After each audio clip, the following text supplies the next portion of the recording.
for the welcome, and thank you for inviting me to the conference, especially Dr. Lee and Father Leduc. I come here a bit humbly because, as you know, I've been studying the area of media and religion for over 30 years. But my work in the Asian context is very, very new. And in fact, what I'll be sharing today is definitely a work in progress. So I will look forward to your feedback, your critiques, hopefully friendly critiques, as well as kind of your thoughts on just some of the methods and some of the ideas that I'm going to be sharing. It's also a great pleasure to be here, especially with Father Leduc. We've known each other for over a decade. We've been on webinars together. We've been a part of research working groups, but last night was my first time to actually meet him face to face. So that was a lovely blessing as well.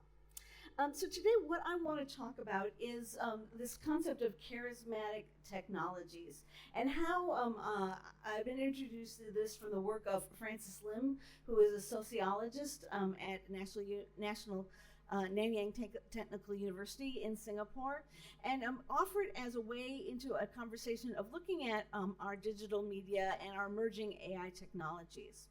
So my presentation is going to cover four kind of topics. One is just the introduction of charismatic technologies as a way of looking at what is emerging in especially our AI and digital culture through a lens of kind of a critique of Asian perspectives about technology.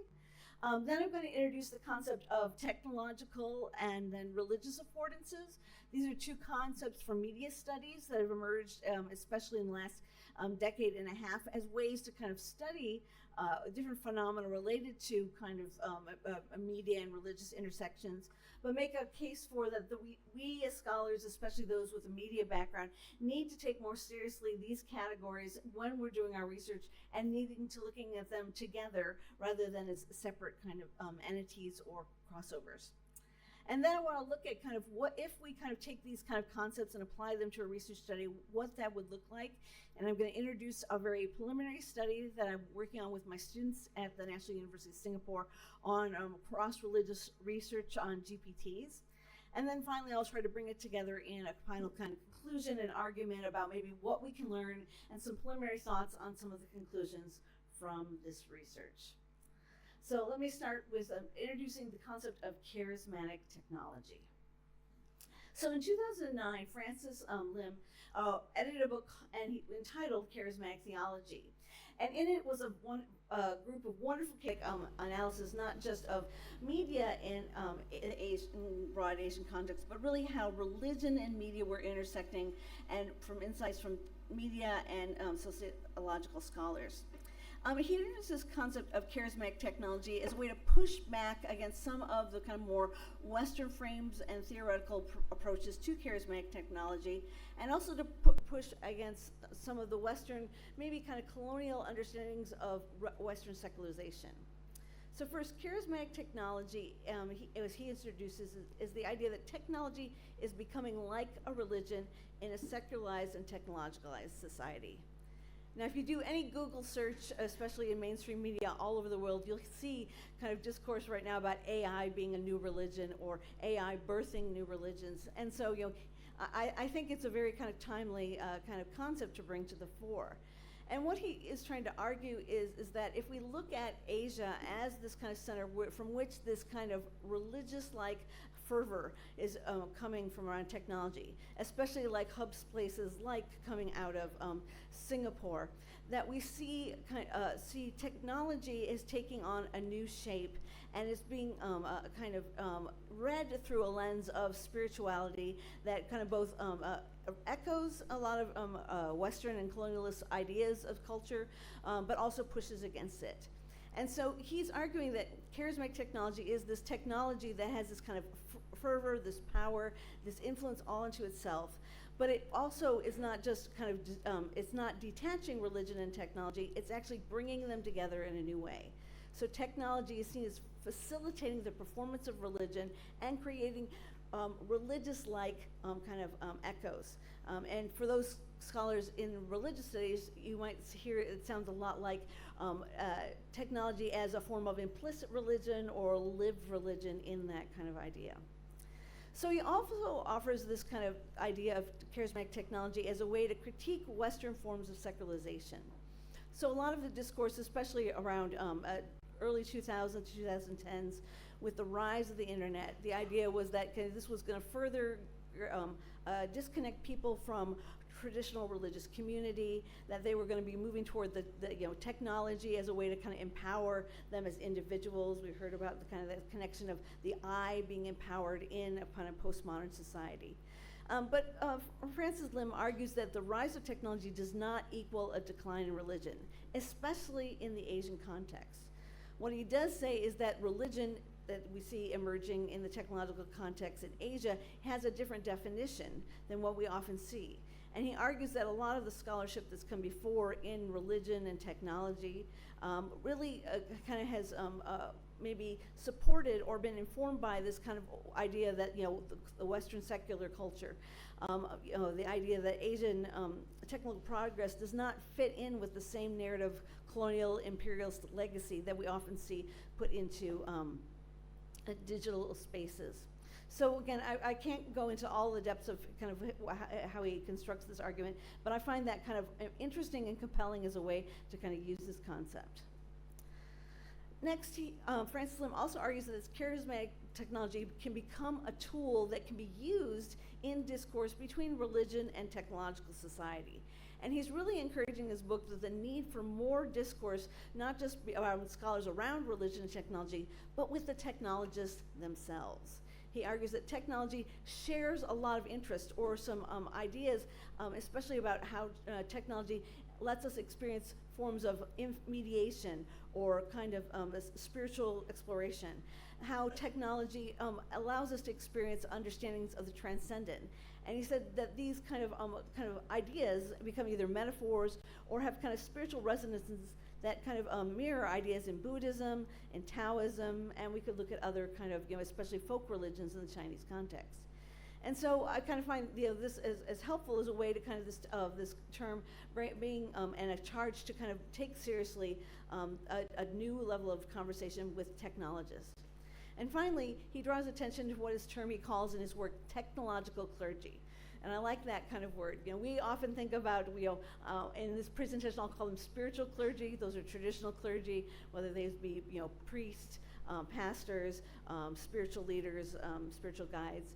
But he talks about technological clergy as those leaders in society, be they scientists, policymakers, tech advocates, that are seeking technological solutions and arguing that those technological solutions are foundational in developing not just a future-facing society, but in a just and a just social society. And so what he argues and he critiques, especially about these technological clergy, and we can look at from the Elon Musk to the creators of ChatGPT, Sam Altman's and other figures around the world that kind of take on this role, that they really are privileging technology. And when they speak about technology, when they advocate for technology, especially the discourse about AI and kind of gaining public support and funding for this, it's really saying that technology is the most important social value. A claim that we in this room probably would obviously challenge. And so, again, I feel like this concept really can be helpful for us in looking at some of these claims that are emerging around us. And so today I'm going to talk about GPTs, and especially religious GPTs, and I'm going to make an argument that they fit in this category of charismatic technology in a few ways. One is the idea that charismatic technologies have this kind of aura. This is echoing back to Walter Benjamin's work, the idea that there's true art and then there's not art, and they argue that charismatic technology has this aura, there's something that draws us in a kind of conceptual way, as well as focusing our attentions on new understandings of humanity as well as society. Charismatic technologies, he also argues, solve perceived social problems. In fact, they often construct a social problem and then say, this is the problem that we help solve. And I think that especially in the age of AI, we're seeing that a lot with the rise of GPTs and large language models, trying to kind of construct a certain social reality. He also argues that charismatic technologies are useful for religious groups because they help mediate religious practices. They help make those practices transcend different cultural spaces. It helps people, especially in growing technological cultures, to kind of integrate religious practice more readily into their everyday lives. And so instead of seeing as religion and technology in competition, they can be seen as partners or collaborators. And finally, the argument that charismatic technologies, they facilitate these transcendent encounters and abilities. And again, a lot of people have argued in recent days that GPTs, LLMs, allow people to kind of interact with at least perceived understandings of the spiritual realm or God in new ways. So my full argument in this kind of presentation is that our affinity and connections attributed to religion and technology can be seen through the lenses of charismatic technology.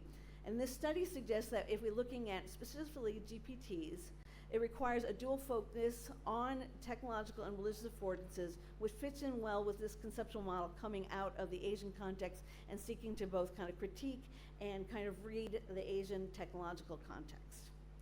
So with that kind of as a backstory, I want to kind of go into just a little bit of discussion about what are technological affordances. So affordance theory actually emerged in the kind of European and the North American context about 100 years ago, and it came out of psychology as a way to kind of develop categories to say, how does a certain environment or a certain experience offer certain benefits or certain tools, as we should say. So affordances in affordance theory is defined as the possibility for action that an environment or object offers an individual. So example, we could be like, what is an affordance of coming to a conference? Well, affordance of a conference is it offers people the idea for feedback on their work. It offers people events of kind of a social cohesion as you meet other scholars working in your area. So affordances are very kind of, at least as they were originally framed, were looked for in a very much kind of a social kind of context. It's about the relationship between the actor and the environment. And those affordances often depend not just on the environment, but what are the goals of the actor, their intentions and capabilities. So this was used a lot in the early days, again, in looking at environmental psychology about what a certain environment, how it might help in a counseling situation or in a situation to build kind of community or kind of respect within groups. But in about the 1980s, it began to be picked up by scholars in media studies. So the idea of looking at the affordances, and also used especially in technology design to make choices. So as you can see by this image here on the screen, we have three different types of kind of light switches. One is a push button, one is a flipping the switch, and one is a rotating. And the argument is that each of those designs allows certain things. One allows on, off, and a variation. One just allows on and off, and the other allows more control. So each of those kind of technologies affords certain opportunities to the user. So in the application of affordance theory in the technological realm, the claim was that technologies are socially constructed through the user's learning and experience. So this is really a key passion of mine. It fits in with the social shaping of technology. The argument is that technologies don't just emerge and out of nothing. They're informed by their designers, but also users can cultivate or culture technology in line with their beliefs. So it allows us to focus both on the properties of the technology, but also on the user. And so it pushes against what was called technological determinism, seeing technology as all powerful. And this fits in well, again, with Lim's idea of charismatic technology. It's challenging this notion that religious and technological spaces are only guided by technology, but the assumption they're also guided by the people, the users, the designers. So when it comes to application of technological affordance theory in the study of digital media, over the last 10 to 15 years, we've seen a lot of scholars use this space to talk about what is unique about this generation of digital media in comparison to the mass media of technology, of film, radio, television, etc.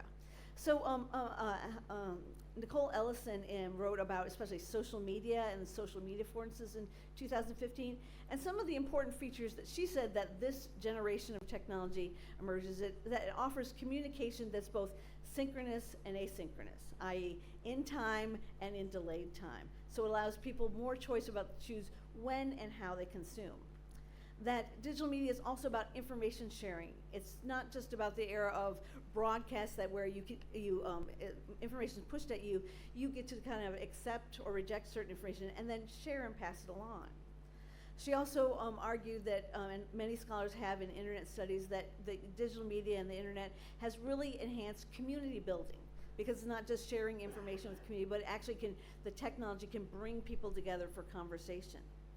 And this fits in with their fourth trait of user engagement, that digital media allows people to engage with new level, to be interactive. And so, whereas many scholars argued that the era of television and radio was more of a passive audience, you just could accept, reject, or turn off the media, as it were.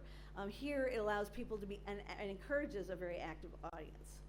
And finally, the affordance of scalability, the idea of the ability to refocus the increased information spread. In other words, the technology allows you to kind of help to share that information on small scale or large scale.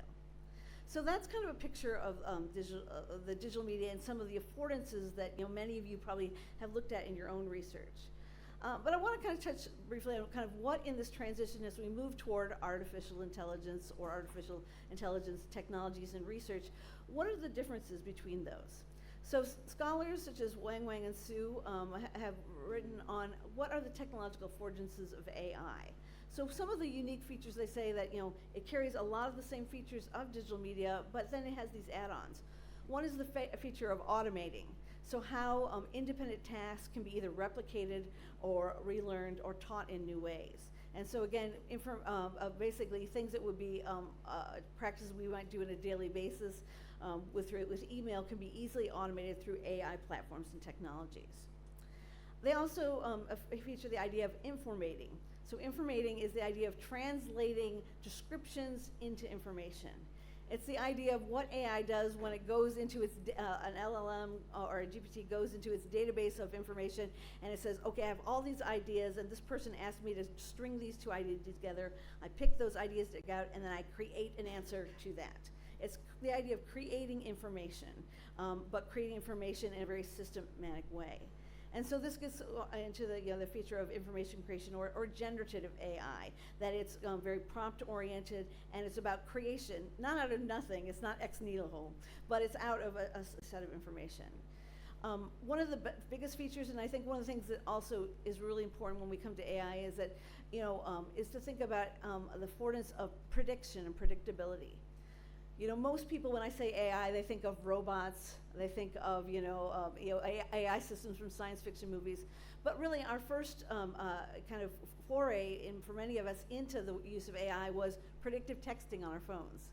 Or every time we do a Google or other information search, predicting the words that we're going to write down, maybe the things that we're looking for. And finally, we see a new level of personalization, abilities for users to really kind of create and what's called curating their information sphere. Not that this isn't done in the digital age, but it allows people to kind of actually, when you work with a certain GPT or AI app, it learns your preferences, you can program them in there, and then it will only use those preferences. Whereas in many other digital platforms, you have to tell them every time what your preferences are. So finally, I think this affordance theory as a way to look at technology is important because it really kind of fits in with this idea of the technological clergy's worldview.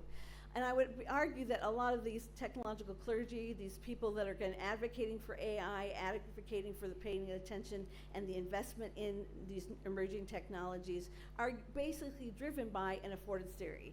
They sell it because this is what we need and this is what people should be doing.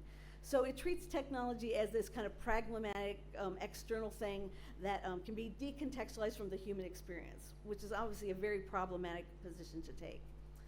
These technological clergy also decontextualize technology from the user environments. They think about what the technology can do rather than arguing that people can also make a choice.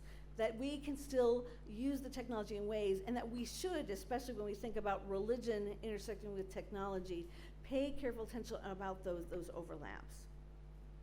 Finally, it looks at how individual cases should be can challenge moving from abstract to testable predictions. And one of the things is there's a lot of hype around AI, and the reality is actually very few of us actually interact with AI. And I'm going to make an argument that GPTs aren't even artificial intelligence yet, but that's coming. So let me briefly introduce the concept of going from technological affordances to idea of religious affordances. So the research in religious affordances really has only come out in the last 5 years, and actually was spearheaded by some of my students, and I was able to work with them on kind of developing this concept. So it's taking affordance theory as the idea that there's in certain environments, i.e. a religious environment, that certain kind of affordances arise. That environment, whether it be a Buddhist, going to a Buddhist temple, sitting in a worship service in a church, or even in a personal time of prayer and meditation, that environment encourages you to act religiously in certain ways. And so the argument is that religious affordances is a way to talk about how users perceive and access engage with religious content. And this was specifically coming out of a study of how people used mobile apps and religious mobile apps. So it's the idea that we need to distinguish between technological affordances and religious affordances, and see how they kind of are both important in our conversations as scholars. And it really picks up on this religious social shaping of technology that I've developed. The argument that religious users engage technology in specific social and contextual settings and with a specific motivation. So in this article, my students and I developed this kind of framework of how we saw, especially religious affordances, becoming strategies. And this will sound really, in some ways this is kind of, is not new, but it's just kind of putting words with some of the stuff that maybe many of you have kind of noticed. So then we've noticed that when people design, like especially an app, some of them, their whole aim is just to basically how close can we replicate that process or that religious experience, that religious practice in the technological world. So replicating the tradition without altering the forms. Another strategy we see for especially tech that's designed for religious communities and by religious designers is a mediation. So that's kind of a middle ground where people are seeking to mediate religious use. So they realize, okay, that the digital can enhance it, maybe making it 24/7, maybe allowing people to connect over time and space. So because of the kind of extension and enhancing of the engagement, it does change somewhat of the framework or the practice, but not in too much of a way that it would be seen as inauthentic or problematic. And finally, a third strategy that we often see when the design of religious technologies is the transforming affordances.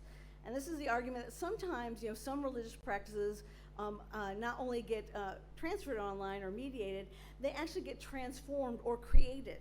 So this is where either religious practice can be completely reimagined, like think about maybe some of the strategies people did for kind of religious study or religious prayer meditation during the pandemic, rethinking how that looked, what that looked like. And it's so much so that innovation may not even have an offline equivalent. So we're thinking these ideas of the technological affordances as one category we need to study, religious affordances, and bring them together. I want to show how kind of using this analysis kind of can impact a particular religious research study. So this is a study that I did this fall with my students at the National University of Singapore, and because they were part of the key part of this research, I want to give credit where credit is due. We did a study of Buddhist, Christian, and Muslim GPTs. We looked at 20 GPT apps from each of the these groups, and that is because these are the three main religious traditions. So these would be the kind of apps that people in Singapore would be looking for, searching for, and maybe even using in their religious practice. We did a detailed content analysis of these, so we read the descriptions of the apps, we spent time in the apps as groups and looked at a few things. First, we looked at their functionality, how they work, and so that was really focused on their technological affordances. We looked at what religious practices they were situated around and what they allowed, and how those were either changed or modified in any way. And so that was looking at the religious affordances. And then so trying to see kind of how those tech and religious affordances either work together or kind of worked against each other. So just a quick kind of note, we often use, and GPT is a term that's thrown around a lot these days, but you may not know what it actually stands for. Actually, it was in this, through this kind of preparing for this presentation, I finally got a clear idea in my head what a GPT was. But GPT stands for Generative Pre-trained Transformer.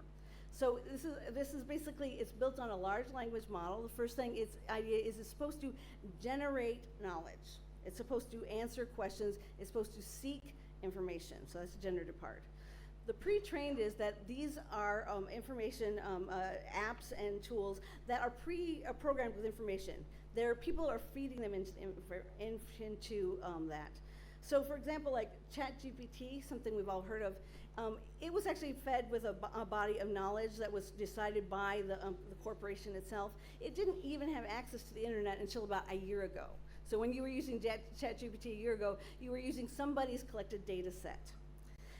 And finally, the transformer is a transformer kind of architecture. It's the way that basically both the information gets stored as well as it gets accessed. It's modeled off of a kind of a human brain neural network kind of framing. And so this is kind of how it creates patterns and creates connections to answer your questions. So in this research study, we looked at tools and religious GPTs that are found on this platform. It's called AIS.com. And I'm going to give a shout out to my students, Joy Milne, Mekala Saran, Rojan Oyang, Yohang Wang, Yi Zhang, Jinyun Hyun, and Keo Zhuang, who were helpful in my coders in this study. So what were some of the things that we learned from analyzing these apps? Well, first, we found that kind of generally speaking, in the corpus of apps that were found under this kind of search engine and hub, we found that the Buddhist apps were mostly focused around spiritual explanations, the teachings of the Buddha, Four Noble Truths, about meditation guidance, and daily consultations. So kind of how can I apply Buddhist teachings to my everyday life? Those were the main kind of intentions behind those apps. For Christian apps, it was a lot of actually studying kind of a deeper theology. So some of the apps were focused around like the teachings of Calvin, or the teachings of Pope John Paul II, and oftentimes really deep theological concepts. There was apps focused on kind of rituals, hymns, sermons, but prayer was kind of a key focus. And then also a lot of apps that are kind of helping people do kind of historical study for religious education on different theologians' insight. And the Muslim apps were focused on information seeking around the core teaching of Islam, especially kind of looking at different imams' teachings. There was also prayer facilitation that happened, especially whether it's reminders or tools to help you kind of do more effectively your prayer daily. And then also religious advice based on the Quran. So again, what do we see, especially this was a study of looking at about briefly 100 apps and then an in-depth study of 60. So it's not, I wouldn't say it's an exhaustive, but we can see that a lot of these apps they're developed by technologists and religious entrepreneurs, are focused around religious study, prayer and meditation, and religious advice counseling. So what are the technological affordances? Well, and what we would see that especially that were not just kind of emphasized by the function of the app, but also even in the text, kind of trying to sell the app and encourage people to download it. Well, one was accessibility, offering 24/7 access to information, to study, to prayer. Interactivity was the idea of dynamic conversations and fluid interactions, the idea you could easily access information and content. Many of the apps try to sell themselves as we are democratizing knowledge. We're allowing you to have access to information that you otherwise wouldn't. Many of these were especially commentaries that would be very expensive, had been downloaded into certain apps, and so you could have access to them, or multiple translations of the Quran in different languages for helping people with different study. These apps were also kind of, verifiability, so a lot of them would basically kind of both bring up religious text or from holy books, or even kind of suggestions for other religious reading in those areas. And finally, a lot of user-centered. So we see that there was, users were able to kind of modify personal statements and flexible phrasing so they could restate their requests in order to get different kind of responses. So those are some of the kind of positive. We can see that that could be one research study of just seeing what these apps allow us to do in terms and the benefits they could have to specific communities. But we also saw several different religious affordances, and this is again looking at from the lens of that allowing people to first have a personalized form of spiritual engagement. It allows you to kind of, in a thoughtful, on your own time period, to ask those questions. Maybe if you go to talk to a priest or a pastor, trying to formulate that question could take a while. You have the time and the ability to personalize that spiritual engagement to use formal or informal language. Also, these apps were really emphasizing authentic scriptural anchoring. So using text, holy books, sources in multiple languages. They really wanted people to kind of know that, hey, this answer isn't just coming out of nowhere. They also, with interactive and compassionate dialogue, this is one of the huge selling points for GPTs, is that its goal is, and they're designed to answer your question. And that's why sometimes we get hallucinations, because they will answer your question, even if that means bringing information together that doesn't actually kind of equate to truth. But really compatible, they're very non-judgmental, very supportive. Even if you say, like, I am struggling with overeating, or I'm struggling with unhealthy thoughts, they will be very supportive in the pastoral care, and they'll give, maybe even too supportive in some ways. So also they bring a multilingual and cross-cultural access. So I see I'm running out of time, so I'm gonna just hit really briefly some of the findings and then some of the implications for this.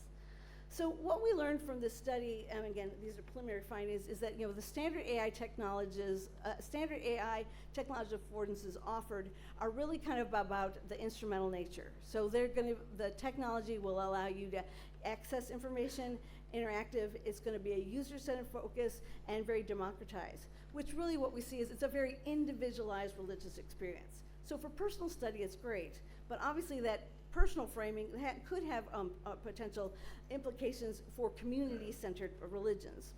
GP studies also, really we saw the main strategy being a transfer strategy. Most of these GPTs that have been out no more than 3 years are really kind of saying, how can we kind of recreate those traditional information gathering interactions in a digital space? And we did see some mediation as far as some of these apps trying to frame themselves as a spiritual counselor. And there's a lot of debate right now going on, should GPTs be able to do pastoral counseling? Should they be able to be a spiritual guide or a spiritual director for you? Some of them experimenting with this area, kind of showing that there is a challenge posed to kind of for religious communities. So to try to move toward a summary, what I suggest is that religious GPTs, as they are now, could really fit well with this category of a charismatic technology. These charismatic technologies, they require, and it requires studying both the forces of technology and religion. That charismatic technologies emphasize that technology is central, but it also says that religion plays a part and that should be treated equally. And I think it's a call that this term and this concept says that we need to kind of maybe balance our research and not just looking at one or the other, but both together. I think that this charismatic technologies and this discourse is really helpful, especially for two things. One, it really fits well around the study of religious AI and seeing us about how we could see them as not religion and technology in competition or antithetical to one another, but they could partner, but would maybe take a different way of studying them, as well as encouraging technological designers to look at them in different ways. And also, with the idea of technological clergy, I think that idea of charismatic technologies gives us a way as scholars to separate what is the technological clergy, maybe their emphasis, or how is that influencing the design of these GPTs, and what might a spiritual clergy or reflection take to the ethical critiques of these. So, what I'm trying to argue is that, that there needs to be more kind of looking at, it's not sacred or secular, it's not natural and artificial, but religion and technology do fit together. And there's things, I think, in religions like Buddhism and Taoism, I think in kind of the work being done in Asian context, that helps us look more at the kind of what is in that intersection, and then to drill deeply into the kind of implications of that, rather than just writing off religious AI as a no-go area.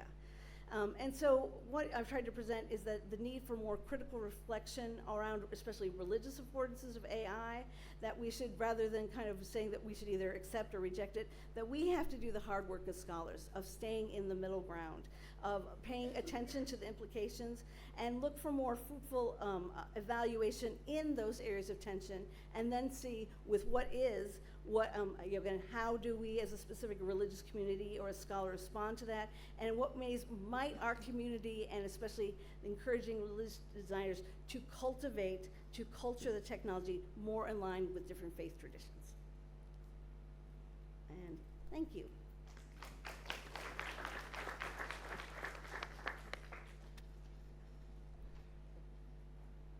Thank you, Dr. Campbell. Now I would like to invite Father Anthony Lijut to handle the discussion session. So I would like to hand over this session to Dr. Anthony Lijut. Thank you, Father.